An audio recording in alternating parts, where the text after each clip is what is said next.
The relationship between journalism and literature has often proved controversial, even intricate.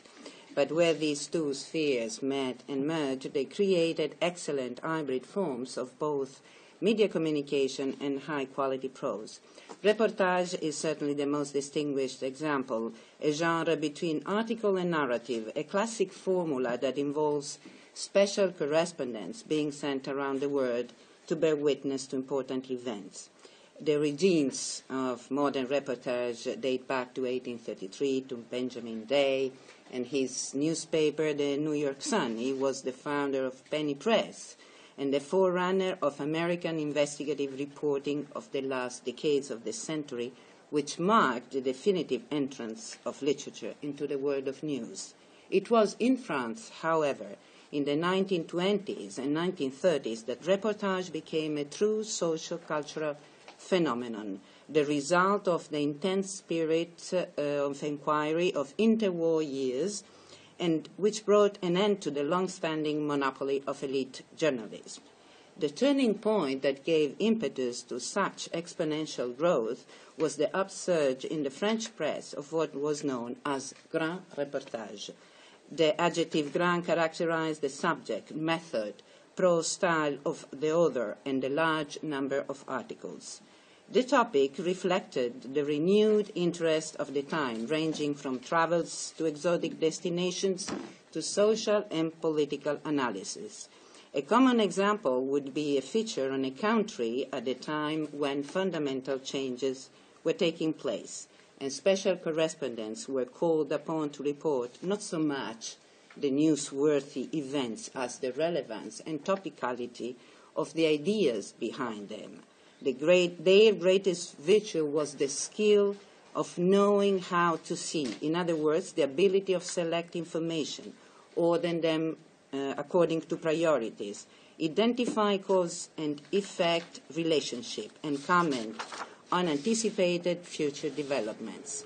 However, the transposition of the facts witnessed was not intended to be in a dry and colorless style, as the French would say, as in the American model. On the contrary, the purpose was to immerse the reader in the context presented by means of an involving as well as cognitive writing, and from a personal perspective, notwithstanding, of course, the referentiality of the news and the essential interviews and images.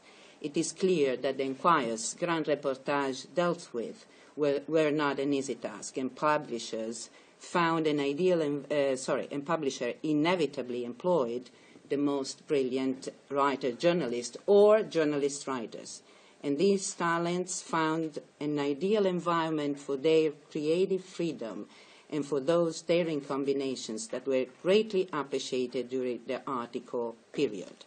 The grand reportage became known as the art of what has been seen, a prerogative that not only claimed success in France, but attracted followers throughout Europe. In Greece, it was Nikos Kazantzakis, for sure an eminent observer of the French press, who introduced the grand reportage style and brought up to date a genre that had its precursors in Papadiamantis and Moraitidis with their late 19th century parliamentary reports, and which continued later in the work of Kondilakis, Nirvanas, Xenopoulos, and Douranis. The latter, in particular, was responsible for the establishment of travel reportage in the pages of his newspaper and for the onset of modern travel literature in Greece. Yet it was the writer from Crete who had the merit of raising it to an art form, also thanks to a more sophisticated quality of journalism. During his career as a special correspondent in the years between 1925 and 1937, Kazantzakis produced a corpus of over 200 items of articles, the only journalist in Greece who moved without distinction through socio-political analysis, descriptions of revolutions, wars, and travel writing. From the very beginning, the system and the philosophy underpinning the French formula turned out to be especially suited both to his overflowing thoughts and writing And indeed, Kazantzakis made the best use of it by casting his broad and far-sighted gaze upon Europe between the world wars. As is well known, the writer systematically reworked his journalistic production when drafting the series of travel books Taxidevandas, with the exclusion, however, of a large number of articles which have apparently not been the subject of extensive researches. The choices Kazantzakis made were certainly based on personal and editorial decisions, but it is believed that the unknown articles, in their immediacy and having been spared the filter of the passage into the book form, can reveal new perspectives, literary, cultural, but also political and ideological. There follows a synoptic overview of his 10 reportage and an indication of the number of items of correspondence omitted in the collected volume prose. You can see on that.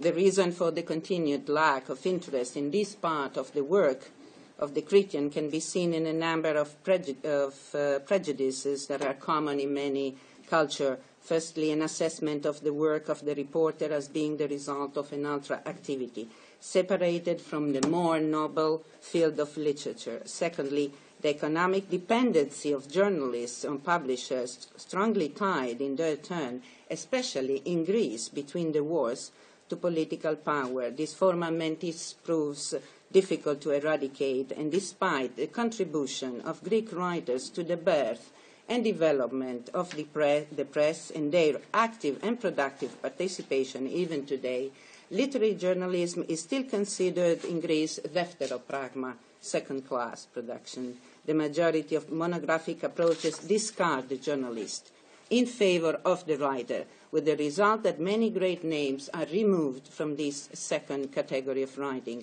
And so my doctoral thesis, of which this paper is an abstract, was inspired by the desire to offer a contribution to the analysis of the journalistic output of Kazantzakis in its entirety, with particular reference to Grand Reportage from Fascist Italy in 1926, a research that falls within the scope of literary journalism and aims to highlight, in addition to the epistemological aspects of the unknown articles, the methods employed by Kazantzakis, the writer, and by Kazantzakis, the reporter, to arrive not just at the news itself, but most of all at its root cause.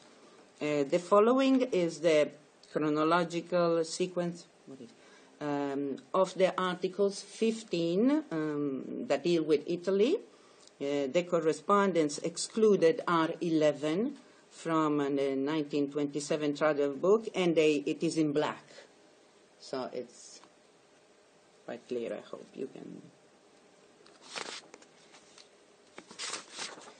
The primary theme of this Grand Reportage from Fascist Italy, of course, is the topicality of fascist ideas, presented in a context of a very well-planned structure. Artistic beauty, usually an integral part of Kazantzakis' articles, is limited to very brief references. Above all, it was the unique nature of this new regime in Western Europe, in a country he had known well since 1909, that attracted his interest, a phenomenon which was bringing to the forefront a number of socio-political, or rather meta-political issues in which the Cretan, following the first edition of The Saviors of God in 1923 and the Apology of 1925, firmly believed. The language employed by Kazantzakis is an accessible and accurate code. These are texts where to put into practice his intent to prepare, to renew, to enhance the cultural level of his readers, as this was the social role that he clearly stated to pursue in the Apology, and even more, it can be supposed, in his work as a journalist. The narration alternates between third and first person, the typical je of Grand Reportage, we all know it, All the assurances regarding the author's impartiality are not lacking, and they are included in the correspondence of the 7th. Okay, this is the old. No, before. In some moments, the reader is brought into action with the use of colloquial expressions or the presentation of short dialogues. This is what is intended by the conative element, very typical in grand reportage, which helps to create the sensation of being together with the journalist in the narrated events. The entire series revolves around comparisons, nationalism and fascism, the third way of the Duce as opposed to capitalism and Bolshevism, and finally between Mussolini and St. Francis, the leitmotif and together the original hallmark of the reportage from Italy. This was a usual and peculiar manner in which Kazantzakis observed human affairs with well-defined causes and effects, precisely as required by the French journalistic formula. A similar tendency emerges in the choices of the interviews, with diverging, even opposing voices. There are 3 eyewitness accounts: Carmelo Licitra, a fascist philosopher and writer, and the article of the 9th, a group of anonymous intellectuals of the non-aligned aligned counterpart in the article of the 21st, and the prestigious interview with Benito Mussolini on the 25th. Now what follows is an overview of the articles and the way Kazantzakis takes us into the core, into the core of fascist regime.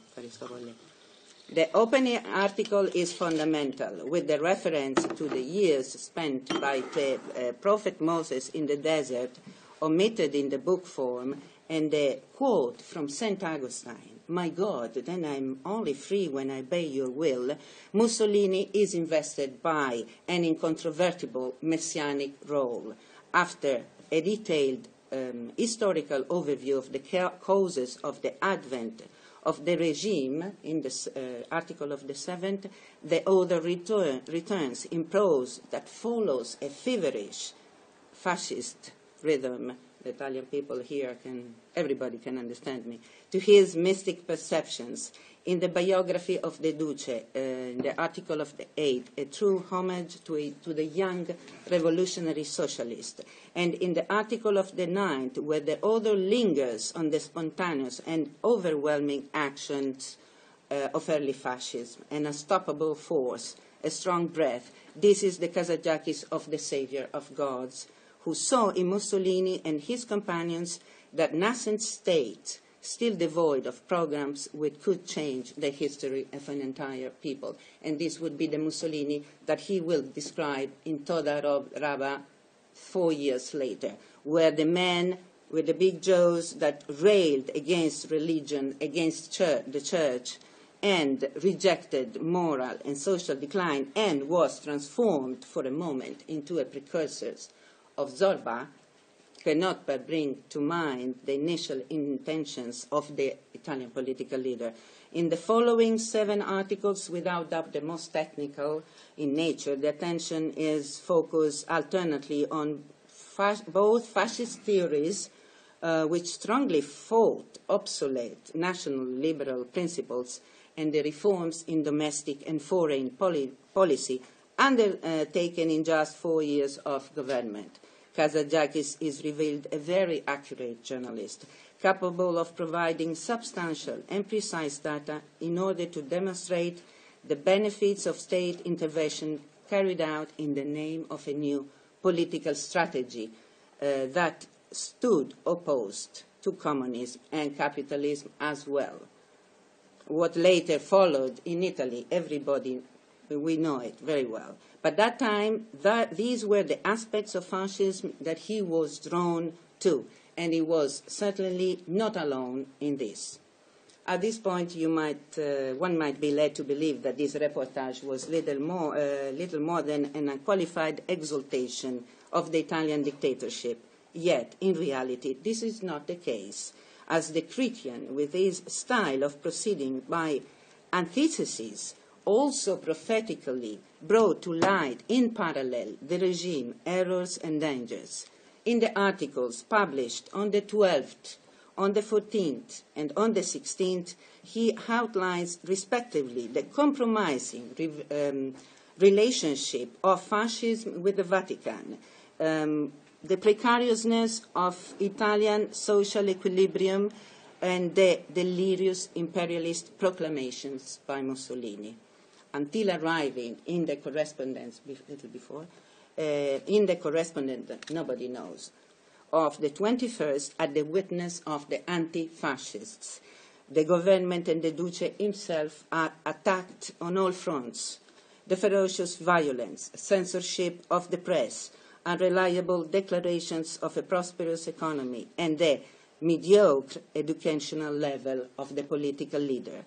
The pace of the narrative following the passionate despair of the dissidents leaves one breathless, and the fascist structure appears clearly unsteady. Kazantzakis, the writer, is therefore a provocateur, frequently pushing on the technique of inversion, and the image of Mussolini and fascism is multifaceted. And this is the classic position taken by authors in grand reportage, who, in their metaphor of the lights and shadows, which is typical of French grand reportage, take on the position of the demiurge along with the transgressive hero that goes beyond forbidden borders. And thus we arrive at the crux of the series, intended as a response to the many doubts that have been raised. The article on St. Francis on the 22nd, followed by the interview with Mussolini. As recalled in the words of Lenin, Kazantzakis, good and evil cooperate in order to bring down rotten regimes of deceit and injustice. Both items of correspondence are included in the prose volume, but the reading of the reportage allows for a clearer understanding of the path and opposition and synthesis between these two figures and, of course, what they represented. In the article of the 22nd, the writer continues to point his finger at the hypocrisy, hatred, and armed violence of fascist society. Revolution, he appears to confide to the reader of the newspaper, erupt and disappear, and the only revolution, the true revolution, is internal, and St. Francis represents an extraordinary example. But we cannot be all Franciscan. As he says, the world would fall into ruin, as we can say there will be no more dreams or ideals. Indeed, at this point that the opposites in Kazantzakis intersect and liaise, one exists because the other exists. And we, mere mortals, will always be in the vortex of this endless arena, punctuated by 1,000 dilemmas. And to crown these arguments, after the journey through the sanctity of Assisi, the author leads us to Rome, to the terrible Duce. The opening, it is omitted in the book form, and it is the most effective paradigm of the new prospects that the unknown correspondence of this reportage present. A concise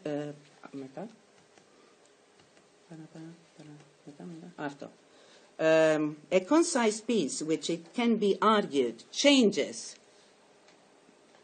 the interpretation of the interview as we know it from the travel book. So this is in the newspaper, and this was omitted by Kazantzakis when he wrote his travel book. So this is after the Franciscan interlude, this Pirandellian overture is a true masterstroke. The small statue of a reckless commander, the reference to Mussolini is clear, and a few poor, intimidated devils who hope to inspire, each in their own way, the benevolence of the chief. Their mechanical, monotonous, and surreal behavior, together with the irreverent references to the renewed weakness of the Duce for the fairer sex, bring to the stage a vaguely tragicomic, suspended atmosphere, as if to highlight the inertia and emptiness that result from absolutist power. And the repetitive prose rhythm follows the content. In the interview, a pièce de résistance in every respect, Kazantzakis once again reproduces from the opening moments a similar feeling of estrangement, accentuated in this case by a sudden an unexpected role reversal, as it appears that it is Mussolini that now interviews the journalist, and the reader of the reportage of the entire article cannot but grasp how, in a few lightning strokes, the writer deftly describes not only the positive features of Mussolini's autocracy, but also in parallel a world in which the hidden aspects of power tremble. The loneliness of the man in command of a nation, his tics, his diffidence, his uncertainties, and his vacuous conceit. With the article of the 25th, undoubtedly the best example of the light and shadow metaphor, the mystical opposition draws to a close. The message, however, does not finish here, as it acquires an additional diachronic and transversal implication with an anthropological cross-section of the Italian attitude of the Italian people that still holds true today. And thus the Italian way of relating to power takes form in an attitude of servility mixed with resignation, a power that is both omnipotent, nepotistic, to some extent good-natured, and always chauvinist, with an image of a woman who is there to amplify the leader's sense of authority and prestige. Hence, on the stage of Kazantzakis, as often happens, the players are not mere individuals, but timeless, symbolic characters. And without contradiction, Kazantzakis closes the series of articles putting forward fascism and its leader with his undisputed qualities as the only alternative to Bolshevism, as the straight way had been lost, and only one choice remained, to go right or left.